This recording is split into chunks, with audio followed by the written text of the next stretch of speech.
Magandang gabi mga kahuwan. Narito na ang weather update today.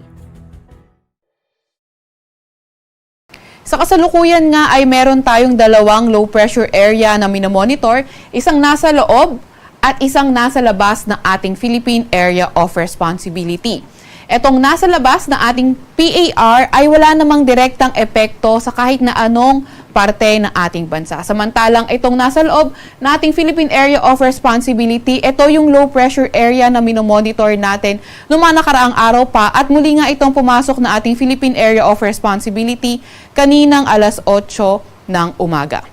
Itong low pressure area nga na ito ay kanina alas 3 ng hapon ay nasa layong 630 kilometers hilagang silangan ng Itbayat, Batanes. At itong low pressure area nga na ito ay in the next 24 hours ay tumataas yung tsansa na maging bagyo. Gayunpaman, nakikita nga natin na napakalapit na itong low pressure area na ito sa PAR line, kaya in the next 24 hours din, posibleng lumabas ito ng ating PAR.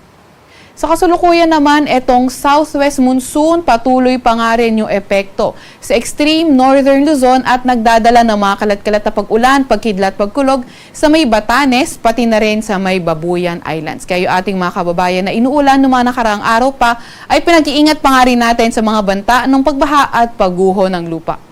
Para naman sa lagay ng panahon sa Metro Manila at sa nalalabing bahagi ng ating bansa, asahan pa nga rin natin yung partly cloudy to cloudy skies at may mga pulupulong pag-ulan, pagkidlat, pagkulog, lalo na tuwing hapon at gabi.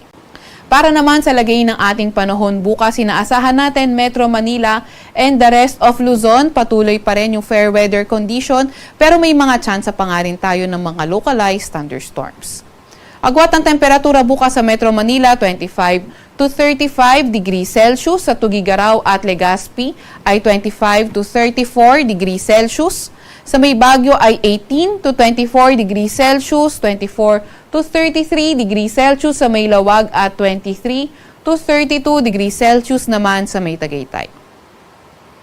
Para sa may Puerto Princesa ay 26 to 32 degrees Celsius at 26 to 33 degrees Celsius naman sa may Kalayaan Islands. Naasahan natin for tomorrow, Visayas at Mindanao, fair weather conditions din kung saan may mga pulu-pulo pa nga rin tayo mga pag-ulan, pagkidlat at pagkulog. Agwat ng temperatura bukas, Iloilo at Tacloban ay 25 to 33 degrees Celsius, 25 to 32 degrees Celsius naman sa may Cebu.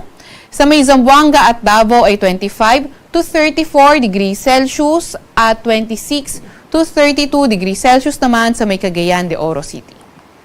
Wala pa rin nga tayong nakataas na gale warning sa kahit na anong baybayin ng ating bansa.